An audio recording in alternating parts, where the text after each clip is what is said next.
الحمد للہ رب العالمین والعاقبۃ للمتقین والصلاة والسلام علی سید الانبیاء وخاتم المرسلین اما بعد فاعوذ باللہ السمیع العلیم من الشیطان الرجیم من ہمزہ ونفخہ ونفثہ بسم اللہ الرحمن الرحیم وَلَقَدْ يَسَّرْنَا الْقُرْآنَ لِلذِّكْرِ فَهَلْ مِن مُدَّكِرٍ، اور البتہ تحقیق ہم نے قرآن کو آسان بنایا للذکر، نصیحت حاصل کرنے کے لیے، فَهَلْ مِن مُدَّكِرٍ، پس ہے کوئی نصیحت حاصل کرنے والا۔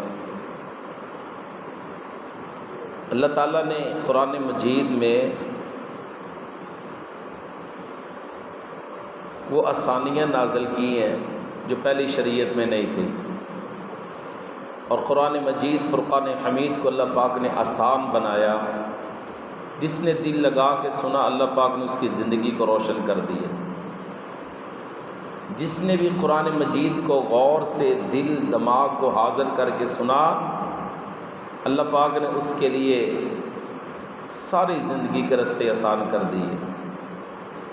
سورۃ قاف میں اللہ پاک نے فرمایا ان فی ذلک لذکریٰ لمن کان لہ قلب او القی السمع وہو شہید، بے شک اس قرآن مجید میں نصیحت ہے ان لوگوں کے لیے لمن کان لہ قلب، جن کا دل موجود ہے، او القی السمع وہو شہید، اور وہ جب سنتے ہیں دل دماغ کو حاضر کر کے سنتے ہیں، تو اللہ پاک ان کے لیے قرآن مجید کو ہدایت کا رستہ بنا دیتے ہیں۔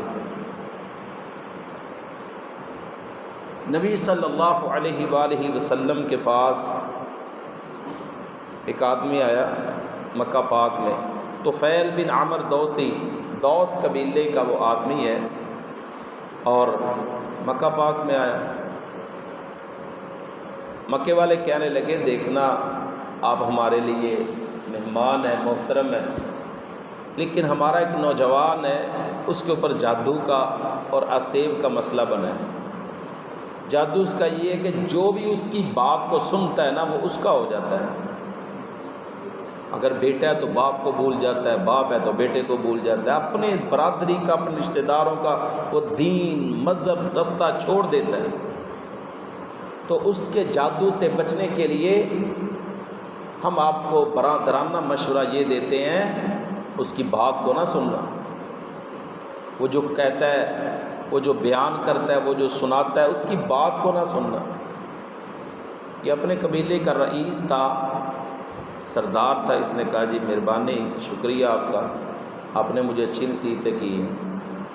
تو طفیل بن عمر نے اپنے کانوں میں روئی ٹھونس لی، کہیں مجھے اس کی آواز نہ پڑ جائے، وہ جو جادوگر ہے۔ استغفر اللہ۔ تو 3 دن ایسے ہی گزر چکے تھے۔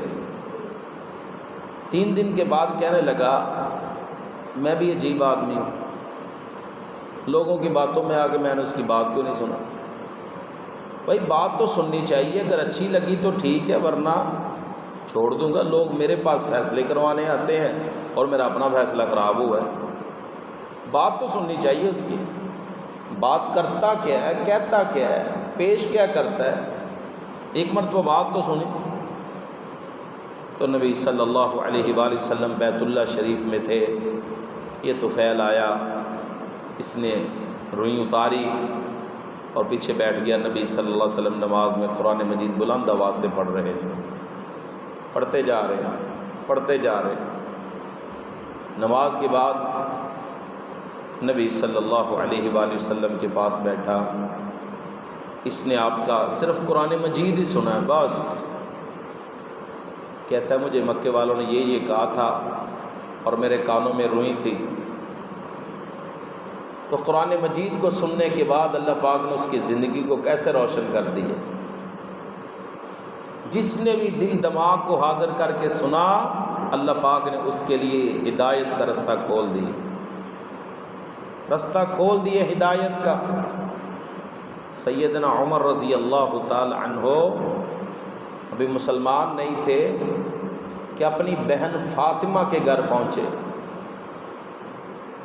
اور اس وقت سیدنا خباب بن ارت رضی اللہ تعالیٰ عنہ ان کے گھر میں قرآن مجید کی تعلیم دے رہے تھے۔ تو ان کو چھپا دیا گیا کہیں زد و کوب نہ کریں۔ تو آخر کار کہنے لگے مجھے سناؤ نا وہ کلام کیا پڑھتے ہیں۔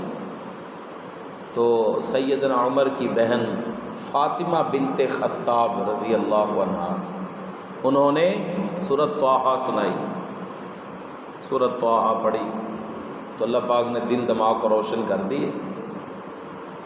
سورۃ طٰہٰ سنیے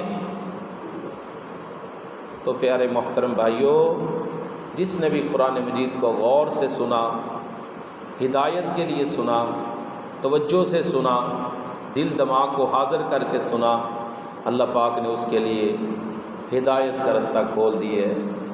یہ قرآن مجید میں اللہ پاک نے اسی لیے فرمایا یہدی بہ کثیرا، یہ قرآن مجید بہت سارے لوگوں کو ہدایت دیتا ہے، بہت سارے لوگوں کو، ویضل بہ کثیرا، تو جنہوں نے غور سے نہیں سنا ان کو گمراہ بھی کر دیتا ہے۔ یہ بھی یاد رکھنا، جنہوں نے قرآن مجید کو غور سے نہیں سنا، قرآن مجید کے اوپر غور نہیں کیا، وہ گمراہ بھی ہو جاتے ہیں، رستے سے بھٹک بھی جاتے ہیں۔ لیکن جو ہدایت کے لیے سنتے ہیں تو ان کے لیے یہ پیغام ہے ھدی للمتقین، یہ قرآن متقین کے لیے ہدایت کا باعث ہے۔ اللہ پاک سے دعا ہے اللہ پاک قرآن مجید پڑھنے کی، سمجھنے کی اور اللہ پاک دل میں اتارنے کی، آگے بیان کرنے کی توفیق عطا فرمائے۔ وما علینا الا البلاغ المبین۔